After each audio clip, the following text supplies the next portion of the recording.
अमल ये है कि अल्लाह रब्बुल इज़्ज़त ने हमारी इस दुनिया को दारुल आज़माइश बनाया है। तो मैं कई बार बयानात के अंदर ये कहता रहता हूँ कि अल्लाह दे के भी आज़मा रहा है और ले के भी आज़मा रहा है। ये दुनिया दारुल इम्तहान है, दारुल अमल है, ये दारुल जज़ा नहीं है और ना ही ये दारुल सुकून है, ना ही ये दारुल सलाम है, बल्कि दारुल सुकून और दारुल सलाम जन्नत है। यहाँ हर बंदा किसी ना किसी इम्तहान के अंदर है। सुख दे के भी अल्लाह उसको परख रहा है और दुख दे के भी अल्लाह उसको जांच रहा है, यानी उसको हालत आजमाइश में अल्लाह ने रखा हुआ है। अल्लाह ना करे कभी भी आप तकलीफ़ में आ जाएं, जो हमारी ज़िंदगी का एक हिस्सा है, लेकिन हम अल्लाह से मदद मांगते हैं, आफ़ियत और खैर मांगते हैं, लेकिन फिर भी तकदीर का लिखा है, तदबीर करने के बावजूद कोई एमरजेंसी आ जाती है, कोई एमरजेंसी आ जाती है, तो अल्लाह लोग परेशान होना इंसान के फितरी जज्बात हैं।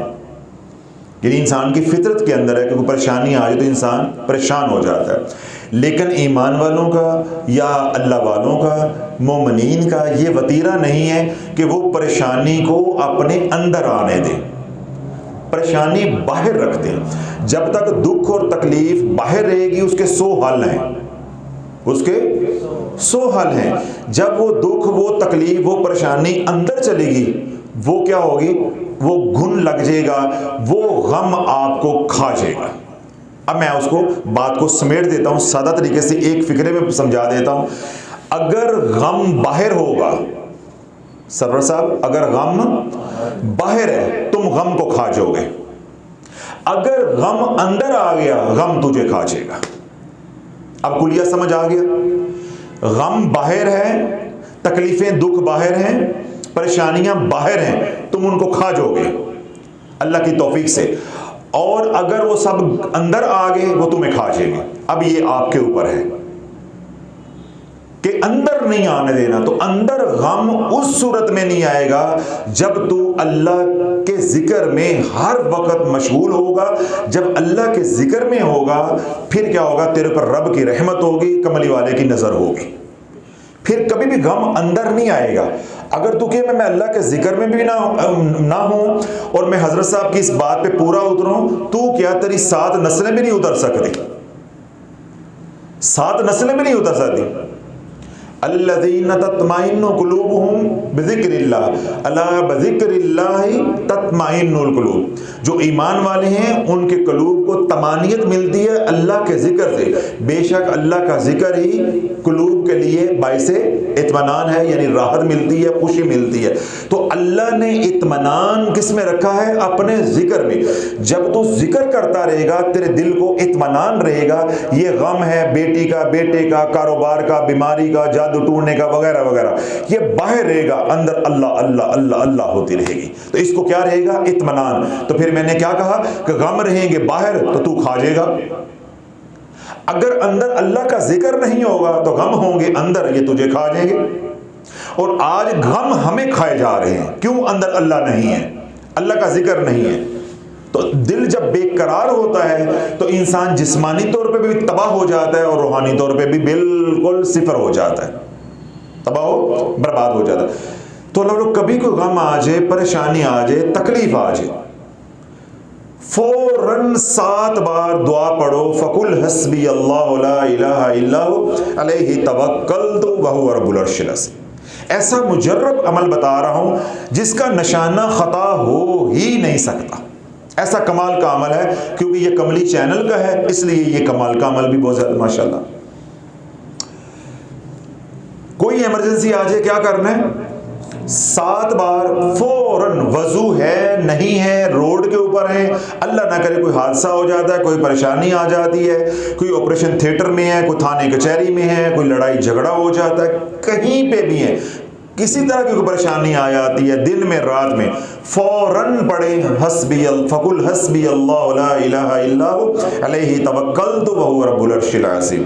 ठीक है, जिनको ये दुआ आती है बहुत अच्छी बात है, नहीं आती तो नेट से डाउनलोड कर लें सूरह तौबा की आखिरी आयत, आयत नंबर 129 129।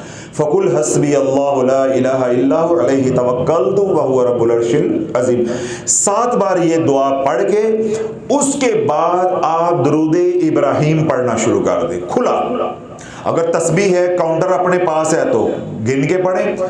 अल्लाह वालों 70 मरतबा दुरूद इब्राहिम मुकम्मल नहीं होगा, अल्लाह उस परेशानी से निकलने के रास्ते बना के दिखा देगा।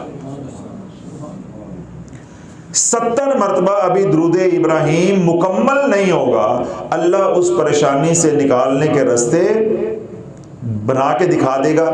ये अमल तो हो गया इमरजेंसी के लिए, यानी आप रोड पे हैं, घर में हैं, बच्चा रात को एकदम गिर गया या बुखार हो गया या कोई और तकलीफ घर में आ गई या घर में कोई झगड़ा हो गया, लड़ पड़े आपस में, फौरन साथ उनको छुड़ाएं भी, चुप भी कराएं और साथ साथ क्या पढ़ें, फ़कुल हस्बी अल्लाहु ला इलाहा इल्ला हु अलैहि तवक्कलतु व हुवा रब्बुल अर्शिल अज़ीम। मैं अल्लाह की इज्जत की कसम खा के कह रहा हूँ, अगर घर में लड़ाई हो जाए, जॉइंट फैमिली है, अल्लाह ना करे, आप ये फकीर का बताया हुआ अमल करें। अब 7 बार पढ़ें फ़कुल हस्बी अल्लाहु ला इलाहा इल्ला हु अलैहि तवक्कलतु व हुवा रब्बुल अर्शिल अज़ीम और साथ दुरूद इब्राहिम पढ़ना शुरू कर दें। 6-7 मरतबा भी दुरूद इब्राहिम तक पहुंचेंगे, लड़ाई बिल्कुल ठंड पड़ जाएगी, यानी ठंडा माहौल तो मीठे चौल, वो वाला प्रोग्राम शुरू हो जाएगा 7 बार पढ़ने पे, ठीक है। और मैं क्या कह रहा हूं, मैं अल्लाह की इज्जत की कसम खा के कहने को ये बात तैयार हूं कि जब तू 70 बार पे पहुंचेगा, उसी रात वो लड़ के नहीं सोएंगे तो सुलह करवा के सोएगा, सुलह करवा के सोएगा। अल्लाह बोलो, आज भी आप अरब किसी मुल्क में चले जाएं, मिडल ईस्ट के किसी भी मुल्क में चलें, सऊदीया में जाएं, मस्कत में जाएं, दुबई में जाएं, किसी भी मुल्क में चले जाएं, मिस्र में जाएं, जहां 2 बंदे आपस में झगड़ पड़ेंगे ना, उनमें एक बंदा दुरूद पढ़ता है, सल्ले अला नबी, सल्ले अला मोहम्मद। कोई पास से गुजर रहा होगा तो लड़ते लोगों को देख के दुरूद पड़ेगा। बड़ी बदबख्ती, बड़ी कमी में महसूस होती है, हमारे मुल्क में, अजम में ये चीज़ नहीं है, हमारे यहाँ नहीं है। यानी मैंने ज़िंदगी का इतना हिस्सा गुजार लिया है, मैंने मौलवियों को भी लड़ते देखा है, पीरों को भी लड़ते देखा है, आपको भी लड़ते देखा है, घरों पे भी लड़ाइयाँ देखी हैं, मैं ज़िंदगी गुजार रहा हूँ, तो मैंने कभी किसी दीनदार को भी लड़ाई के मौके पे दुरूद पढ़ते नहीं देखा। अल्लाह वालों, जहाँ दुरूद होता है वहाँ बरूद हो नहीं सकता। कोई भी मिडिल ईस्ट में कहीं भी मैं आपको दावे के साथ कह रहा हूं, जितना मैं फिरा हूं, घूमा हूं, मैंने देखा, कहीं तलखलामी हो जाए, यहां तक कि गाड़ी लग जाए, कोई मसला हो जाए, तो वो फौरन उनमें से कोई एक दुरूद पढ़ देगा, या जो पास लोग छुड़ाने वाले होते हैं वो दुरूद पढ़ना शुरू कर देते हैं। जो ही वो दुरूद पढ़ते हैं तो 4 इनामात मिलते हैं। एक बार अल्लाहुम्मा सल्ली अला मुहम्मद कहने पे रहमत का नुज़ूल, रहमत का नुज़ूल, 10 दर्जात बुलाना, 10 नेकियां, 10 गुनाह माफ। और अगर उसने दुरूद यूं पढ़ा, अल्लाहुम्मा सल्ली अला मुहम्मदिन व अला आलिहि व बारिक व सल्लिम, या अल्लाहुम्मा सल्ली व सल्लिम व बारिक अला सय्यिदना मुहम्मद, यानी रहमत, सलामती, बरकत, ये तीनों को मिला के दुआ पढ़ी या दुरूद पढ़ा, तो क्या होगा, जो जहां पढ़ा जा रहा है वहां रहमत भी, वहां सलामती भी, वहां बरकत का भी नज़ूल होगा, तो वहां लड़ाइयाँ होंगी, वो एकदम जो गुस्सा है वो ठंड में बदल जाएगा एकदम। मैं आपको एक दिलचस्प बात सुनाता हूं, बल्कि आजकल तो सुनानी भी चाहिए, अल्लाह ने मेरी बात करते करते दिल में डाल दी। ये जो सैलाब आता है या समंदर के अंदर मौजें होती हैं, समंदर की मौजें उठती हैं, लहरें उठती हैं। पिछले दिनों में जब कराची में वो तूफान आने का था, अल्हम्दुलिल्लाह मैंने उस पर बयान भी किया और मुझे 1% की परेशानी नहीं थी कि मेरे करीम का करम है, अल्हम्दुलिल्लाह हम लाखों की तादाद में रोज़ाना दुरूद पढ़ रहे हैं। जिस मुल्क में चंद लोग भी दुरूद पढ़ने वाले हों वो मुल्क मिटते नहीं, वो माशरा मिटता नहीं है। जिस महल्ले के अंदर एक बंदा भी दुरूद पढ़ने वाला है वो महल्ला नहीं मिट सकता, घर मिट जाएगा। अब देखिए कमली चैनल के ऊपर आज जो मुझे उन्होंने दुरूद पाक सुबह इकट्ठा करके दिया है, 39 करोड़ आज दुरूद पाक इकट्ठा हुआ है।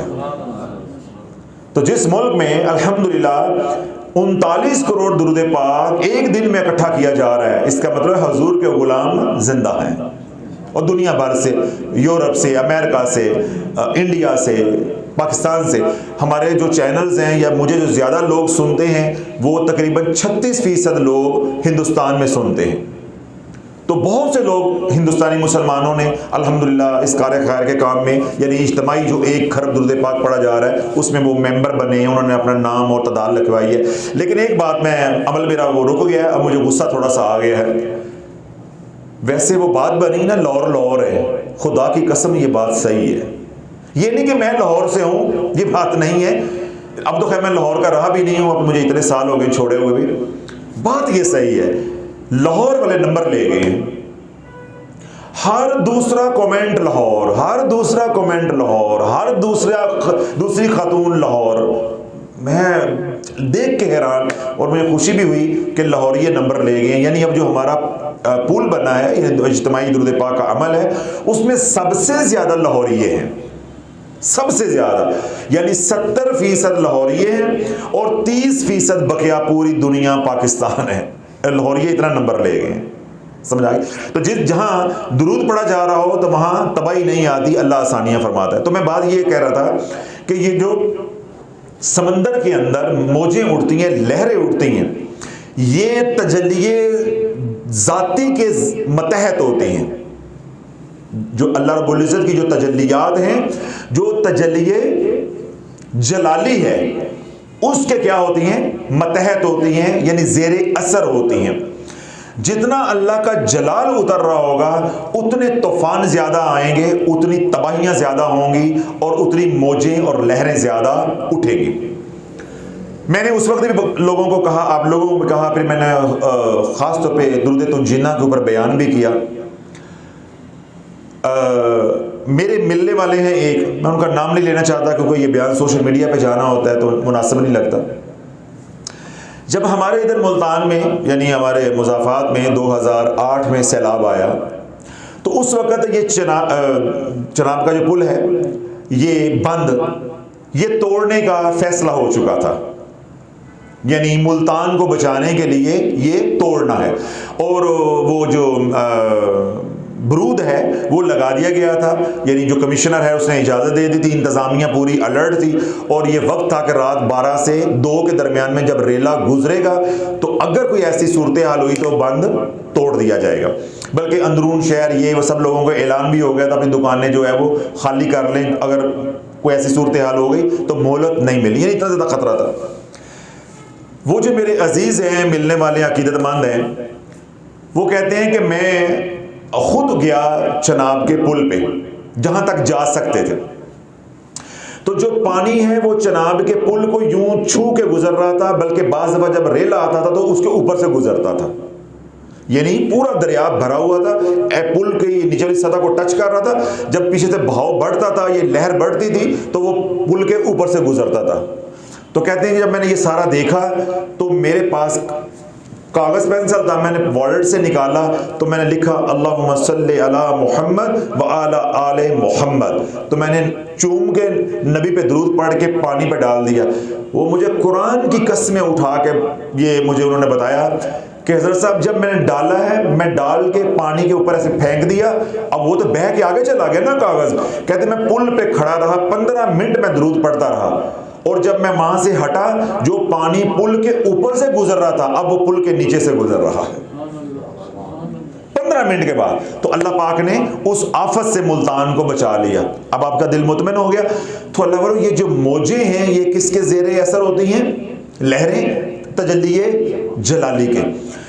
तो जब अल्लाह का जलाल जमाल में बदलेगा तो दरिया है, नहरें हैं, समंदर हैं, वो फिर पुरसुकून होके गुजरते हैं। जिन घरों पे अल्लाह के तजल्लिये जमाली का नज़ूल होता है, जहाँ दुरूद पढ़ा जाता है, वहाँ पे लड़ाइयाँ नहीं होती, वहाँ मोहब्बतें होती हैं, वहाँ नफ़रतें नहीं होती, वहाँ लोग बगलगीर होते हैं, एक दूसरे से प्यार करते हैं।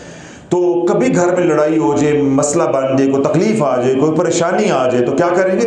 70 पहले 7 बार दुआ, फ़कुल हस्बी अल्लाहु ला इलाहा इल्ला हु अलैहि तवक्कलतु व हुवा रब्बुल अर्शिल अज़ीम, और 70 मरतबा दुरूद इब्राहीम पढ़ेंगे। अब ये तो अमल हो गया इमरजेंसी के लिए। अगर यही अमल आपने करना है, किसी मुसीबत के अंदर फंसे हुए हैं, निकल नहीं रहे, तो फिर इस अमल को सुबह शाम करेंगे आप। यानी सुबह भी कोई वक्त मुकर्रर कर ले, बाद नमाज फजर और बाद नमाज इशा। अपना मकसद, अपनी परेशानी जहन में रख के 7 मरतबा ये दुआ और 70 मरतबा दुरूद इब्राहिम, छोटा सा अमल है 15-20 मिनट का, इसको करें। इंशाअल्लाह 7 दिन नहीं गुजरेंगे। बेटी के रिश्ते के लिए कर रहे हैं, वीज़ा नहीं लग रहा, वीज़ा लगने के लिए आप करवा रहे हैं। बाज़ लोगों ने बाहर जाना होता है, उनके कागजात नहीं बनते, उसके लिए होता है। बाज़ लोगों में तलाक का मामला चल रहा होता है, परेशानियाँ होती हैं, घरों में लड़ाई झगड़े होते हैं, उसके लिए होता है। कोई जायदाद के तनाज़े होते हैं, कोई केस लगा होता है, कोई थाना कचहरी होता है। इसी तरह किसी के यहाँ डिलीवरी होनी है, नॉर्मल डिलीवरी के लिए, ऑपरेशन से बचने के लिए, या दीगर ऑपरेशन होने हैं, दीगर परेशानियाँ। मेरे कहने का मकसद है, ज़िंदगी की कोई भी परेशानी जिसमें आप फंसे हुए हैं, इस अमल को 2 वक्त शुरू कर दो, सुबह शाम। अल्लाह 7 दिनों के अंदर अंदर उस मसले से आपको निकाल देगा। और ये तो मैंने 7 दिन मैंने कहा, लेकिन आपने ये अमल उस वक्त तक जारी रखना है जब तक आपका मसला हल नहीं हो जाता। फिर उसके बाद सारी ज़िंदगी 7 मरतबा दुरूद इब्राहिम और 7 मरतबा ये दुआ सारी ज़िंदगी पढ़ते रहेंगे। ये अमल आपके हाथ में रहेगा। और जब इमरजेंसी हो, रोड पे हो, घर में हो, फिर मैंने क्या बताया, 7 मरतबा दुआ पढ़ के 70 मरतबा खड़े खड़े बगैर वजू के भी पढ़ सकते हैं। कोई इसमें कैद नहीं है, पाकी नपाकी की कोई कैद नहीं, हर तरह आपको इजाज़त है। औरत है, मर्द है, अरब है, अजम है, पढ़ा लिखा है, अनपढ़ है, चिट्टा है, गोरा है, हर एक को इजाज़त है। जो सोशल मीडिया पे सुने उन्हें भी इजाज़त है।